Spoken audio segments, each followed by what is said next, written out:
Are you disgusted with healthcare in America today?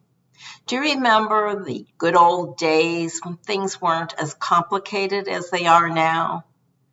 Do you resent having to wait long periods of time in crowded waiting rooms and trying to get an appointment that you may not be able to get for weeks or months? I know I am. And I recently did something about it. I'm going to tell you what I did. It may be something you could consider, but maybe not. You'll find out what I did in just a moment. Hi, I'm Sandy from Sandy Over 70. Welcome to my channel.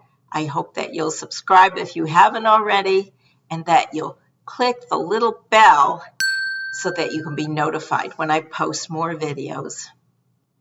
I'm going to tell you my personal story that caused me to make a change, and then you'll understand why I did it. I have fortunately been healthy all of my life. I'm actually on no prescription medications. My husband does have some conditions and some medications, but things have been going along fairly well until we moved to our retirement community, where we were offered the opportunity to join a medical practice that serves this community and has a clinic space available right here in the community center. It sounded perfect. I asked around and I requested the doctor that most people loved and recommended. Unfortunately, he was booked and wasn't able to take any more patients.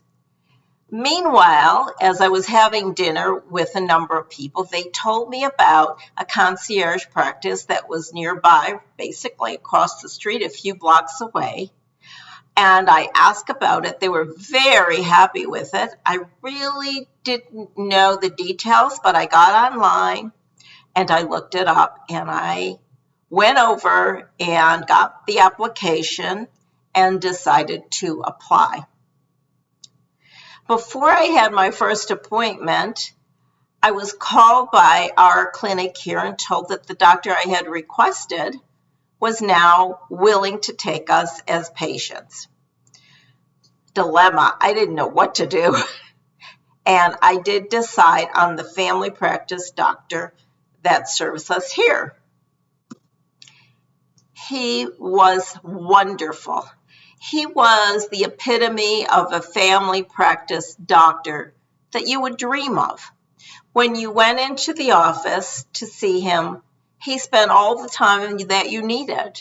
He didn't send you out in 12-15 minutes like all the other doctors. He let you talk and talk and talk. He was kind. He was empathic. Truly wonderful. So what was the catch? Well, the catch was that every time you visited him, you had to sit in the waiting room an hour and a half to 2 hours before he was ready for you. Can you believe it? Yes, you can, I'm sure. And you knew that once you got in there, you would have as much time as you needed, yes. But was it worth that wait? Well, I thought it probably was until I tried to get an appointment when I was sick. And I noticed that I had to wait a day or 2 or 3 in order to get a call back. And then I would be scheduled the following week for a doctor visit. And I thought, well, by that time, I'll probably be over whatever I'm complaining of now. So that happened quite a few times. On one visit, an abnormal lab report from my husband was noticed after 8 months. And I think that was the point when I realized that this doctor was way too overbooked. He was so popular and so many people wanted to see him, and he was teaching and he was in charge of the skilled nursing unit and the clinic, that one person can't do everything. And as much as I loved him, I made the decision for my husband and I to move to the concierge practice. You may be wondering what a concierge practice is. And I will tell you, until the point I joined, I wasn't all that clear myself. So I did some reading and I talked to people here who were in it. And they were so positive that I thought, this sounds really good. Now, I'm going to tell you the definition of a concierge practice, and then I'm going to tell you why everybody's not in it. A concierge practice is a practice where there's a limited number of patients per physician. In my practice, each physician has a maximum, I believe it's of 300 patients. This is in comparison to the 1,000 to 4,000 patients a normal primary care physician has on his roster. So it's a huge difference. And you can see just by numbers alone that the idea of a concierge practice means you're going to have a lot of time with your doctor. You're going to have immediate access. You're going to be able to have same-day visits, appointments, or perhaps the next day. You're going to have really good follow-up and immediate access, again, as I said, to your physician by phone, text, or email. Also, the physician will follow you in the hospital rather than the hospitalist, which is a huge plus because the hospitalist doesn't know your medical history, just has some notes to read through and probably doesn't have the time to really go over your history. Your concierge practice physician knows you very well and has access to all of your records. So what is the negative? Of course, the negative is the cost. And even as I was signing up, I was having second thoughts. The cost varies by practice. It can be anywhere from $1,000 to $4,000 per person per year. The practices vary too. What I told you is in my practice, other practices may vary. This is a lot of money in addition to your regular insurance payments because you can't stop your insurance premiums because this is in addition to what the insurance pays. This gives you access to your physician when and if you need him or her. Now, there's another reason I signed up. And this is happening all over the country. And it's been pretty catastrophic in our area. We had a large not-for-profit medical center that served all of the western part of our state. And 3 years ago, it was purchased by a for-profit company. It has been nothing but trouble since then. Nothing but complaints by patients, staff, doctors have left in huge numbers, walked away and went to other practices outside of this medical center.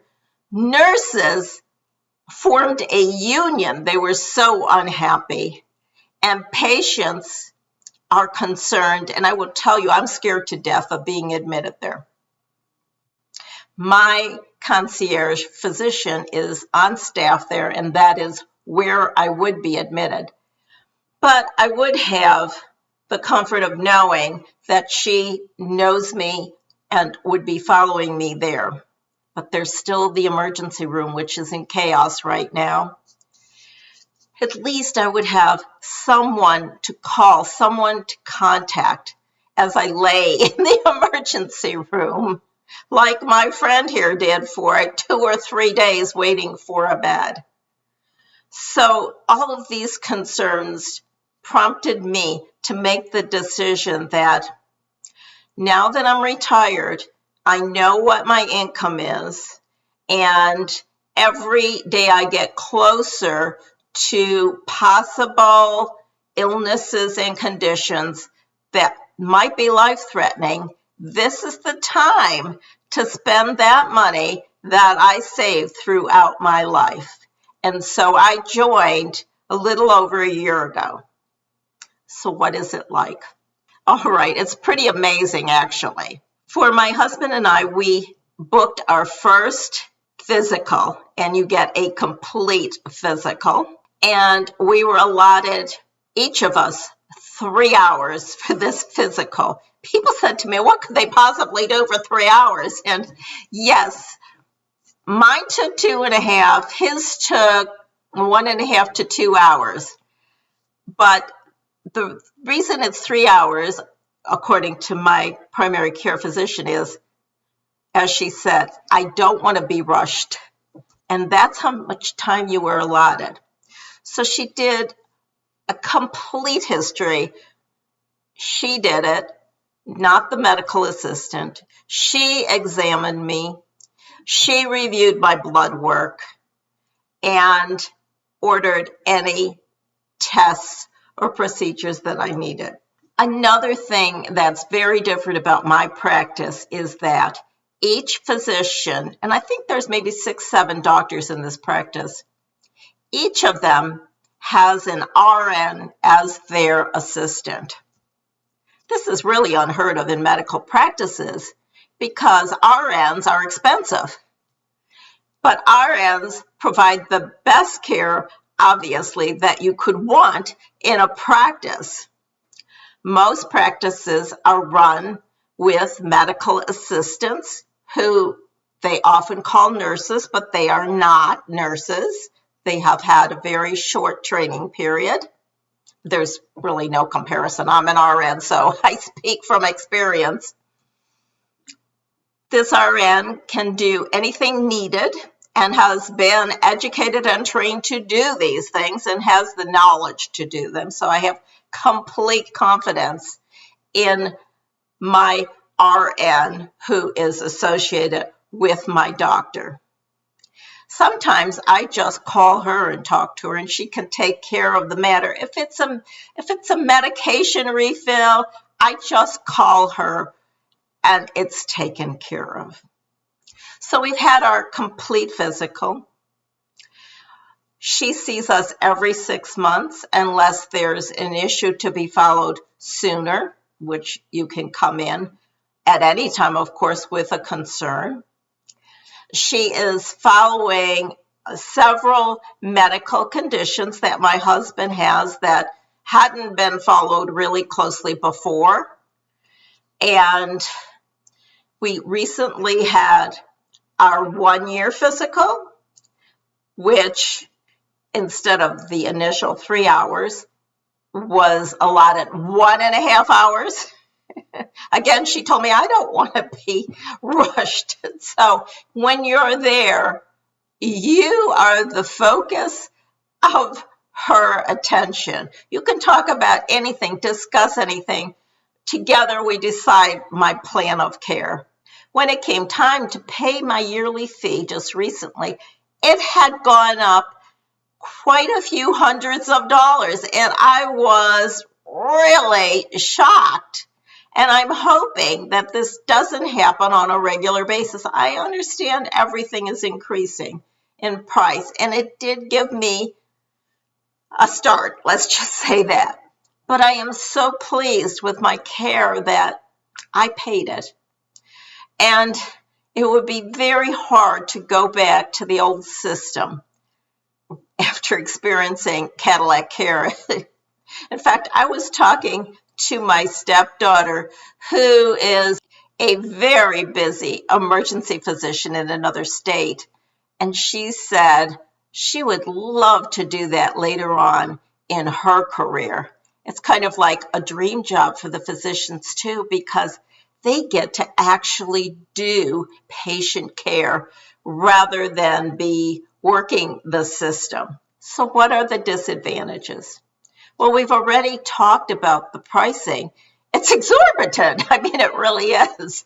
And I think that when I was younger, I would not have even considered it. I mean, I was busy living, working, paying bills, saving money. And as I said, I've been so blessed with health that it wouldn't have really been a consideration. I would go in once a year, have my checkup, have my mammogram, and be done with it. But I'm 75 and my world is changing. My body is changing. And I know that there are surprises to come. And I wanted to establish this relationship before I'm a complete wreck so that my doctor knows me. And that's what I'm doing. I would rather spend the money on my health care than anything else. The only other thing I spend money on today is traveling. And if I have to do less traveling, so be it, to pay for my doctor. But I don't think that's going to happen because everything is stabilized now. Being in a continuing care retirement community allows you to stabilize your expenses because everything is taken care of except my cell phone expense and my cable TV. Seriously. And just a little bit of our money is used to pay for food at the grocery store for breakfast and lunch. So I know what I have, and this is how I want to use it. Some critics criticize concierge medicine as limiting access to physicians for the poor and uninsured. There may be research showing that this is true, but I haven't seen it. And there are so few concierge practices and so few physicians doing it that I can't even imagine that it would affect that population. I think the dissatisfaction among physicians might cause some of them to just leave medicine completely, and that this, in fact, could be keeping them in the practice of medicine. But that's just my opinion. I'd be glad to hear your opinion in the comments below. Thanks for watching and have a great day.